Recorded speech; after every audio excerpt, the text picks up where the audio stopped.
The robotic vehicles are the workhorses of this project, moving the 12-foot-tall transition spool on top of the blowout preventer.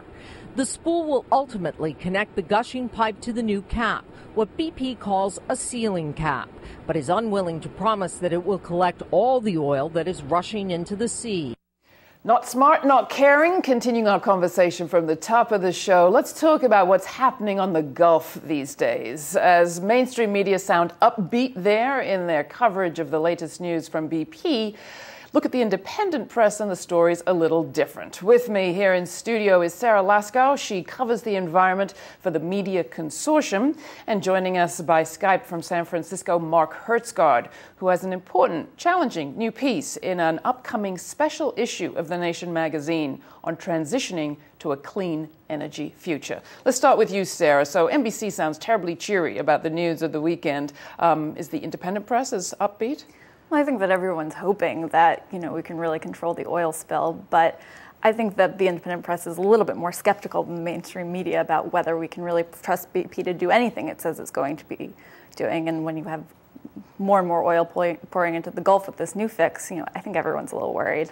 Now, you raised the sort of anti-intuitive point, Mark, in your piece in The Nation magazine upcoming, that maybe, although a lot of environmentalists are for it, the moratorium on drilling is not necessarily the best thing for Louisiana. Talk about it.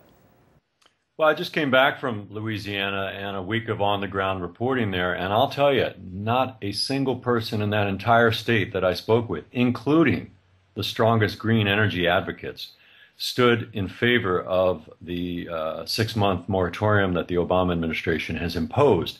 And the reason for that is that it is going to absolutely devastate an economy in the state of Louisiana that is still not entirely recovered from the last wound that it took from our fossil fuel economy, which is Hurricane Katrina.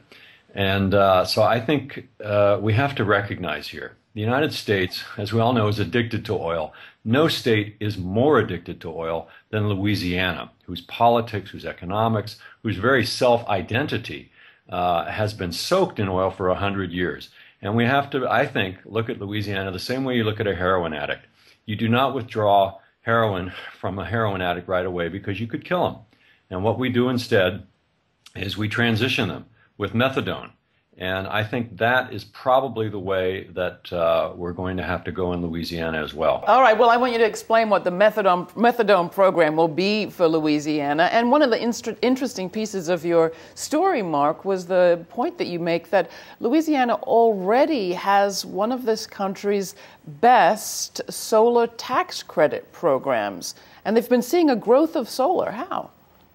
Yeah, who would have expected that? I mean, I've been covering the environmental beat for a long time. I had no idea that Louisiana has by far the strongest solar tax credit, 50% off of your solar installation. And if you add on to that the 30% credit that the Obama administration passed earlier in his presidency, Louisiana homeowners can go solar for 80% off.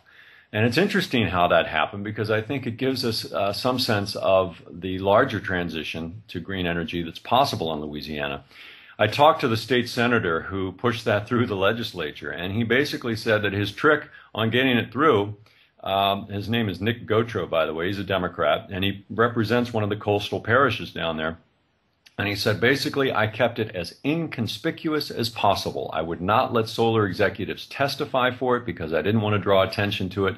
We snuck it through. He didn't say snuck it, but we snuck it through in the last minute of the legislative session because nobody noticed it.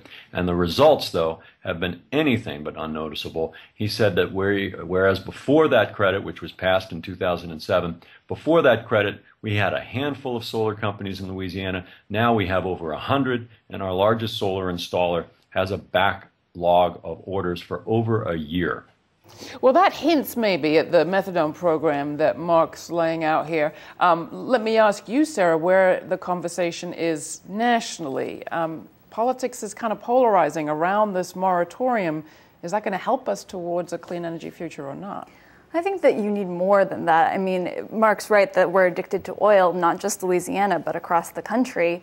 And there's not really a program in place to transition us away from oil. And so, when you have the moratorium, you have people across the country just freaking out about whether or not they're going to have jobs, a way to get to work.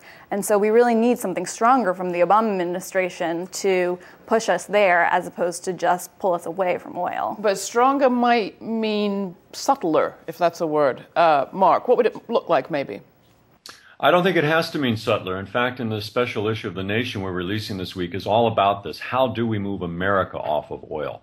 And it has to be America. Let's remember Louisiana. And I'm talking about the moratorium only in Louisiana, by the way. I think it's terrific to have a moratorium every place else that Obama has talked about it. But Louisiana is providing the oil that all the rest of us use. So if you are driving a car or riding in an airplane or using plastics and you want to help Louisiana, do less of that yourself. They are the ones who are bearing the burden of all the oil production, just like Appalachia has borne the burden of coal production for so many years. So that's the first order of business. And I don't think it has to be subtler. One of the things, and you talked about this last week, Laura, on your show with Christian Parenti, there's a lot that this country could do to move towards getting off of oil. And we talk about it in the special issue within 20 years. The Sierra Club is just now launching a new national campaign to do on oil what they've already done on coal. The biggest single victory we've had on the environmental front and in the climate battle in years, I'd say anywhere on the planet, has been the victory that the Sierra Club has won in the last couple of years, working with local grassroots organizations across the country, including public officials like the mayor of Dallas, Texas, to basically create a de facto moratorium on new coal plants in this country. And now the Sierra Club, fresh from that victory, is talking about taking that same approach to oil. 20 years to get off of oil, and we have a piece about that in the special issue asking how they're going to do that. Let's talk about what's happening with respect to the administration and BP in the context of this conversation, Sarah. Here's a clip with the head of the Justice Department, Attorney General Hertsgaard, talking on the press this weekend about what's happening with respect to the investigation and BP. I did not say that BP was under investigation. What I did say was that we had opened a criminal investigation, but did not indicate who the subject of the investigation was. And that is a very serious thing because there are a variety of entities and a variety of people who are the subjects of that investigation. And for people to conclude that BP is the focus of this investigation might not be correct. The President's Commission of Inquiry into what happened in the Gulf opens as we're speaking, Sarah, and the Attorney General there is cagey a little bit about where BP stands with respect to that dock of inquiry. Is this conversation helping or hurting the bigger agenda that Mark and you've been talking about? I think right now it's hurting a little bit. Ultimately, we need to move towards a climate bill from Washington, and that's not been happening. And the BP oil spill is actually giving a lot of Congress people a way to talk about this without it really doing anything. It's almost a distraction from what's going on in the climate legislation, which the Obama administration is still not really taking a strong stance on, not really pushing Congress to get something done. And so it's really unlikely that we're going to see any actual move on that from Congress or the administration this year. What do you think, Mark? I think it will remain unlikely unless there's real public pressure. And I'm very heartened to see that the Sierra Club and others are beginning to exert that pressure. On June 30th, they planted, the Sierra Club and a veterans group and a number of others, planted on the National Mall, just 200 yards from the White House, 10,000 American flags spelling out the name of their new campaign, Freedom from Oil. And by chance, the president was flying over that rally in Marine One, the helicopter that he uses, at the very time that Michael Brune, the executive director of Sierra Club, was speaking about this. So I think the more pressure that is put on Washington to do this, the more likely it is to happen. There has never been a moment that is more fertile in terms of the political opportunity now to move this country away from oil. I think President Obama wants to do exactly that. He has not been very good at pushing that agenda in Washington. I think he suffers from a strange belief that all of his political opponents are just as reasonable and well-intentioned as he is. But Mark, let me ask you to talk election politics for a minute. I mean, we're running into the sort of the height of midterm election season, and there's a lot of pressure on the president to score rhetorical points, at least by polarizing with BP, bring BP to the mat. What I'm hearing from both of you is the conversation needs to get way beyond BP, way beyond even Louisiana, back to us and our dependency on oil.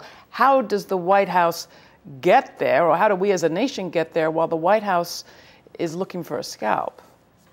I think it's fine for the White House to look for a scalp. That's how you open the conversation. I mean, Obama, twice already in his presidency, has allowed himself to be painted first as the friend of the bankers in the bailout, then as the friend of the health insurance companies during the health reform bill, and he's on the verge of being portrayed as the friend of BP. That is unnecessary and I would say politically foolish. Go after BP. They're exactly the villain. Everyone thinks they're the villain, even except for some, wingnut Republicans like Joe Barton. So there's a way to do both, Sarah. Yeah. And I think that also Obama can, while going after BP, praise clean energy and push clean energy. People let's love hope that's that. exactly what he does. Sarah and Mark, thanks so much for joining us. We'll link to the special issue of The Nation magazine at our website, grittv.org.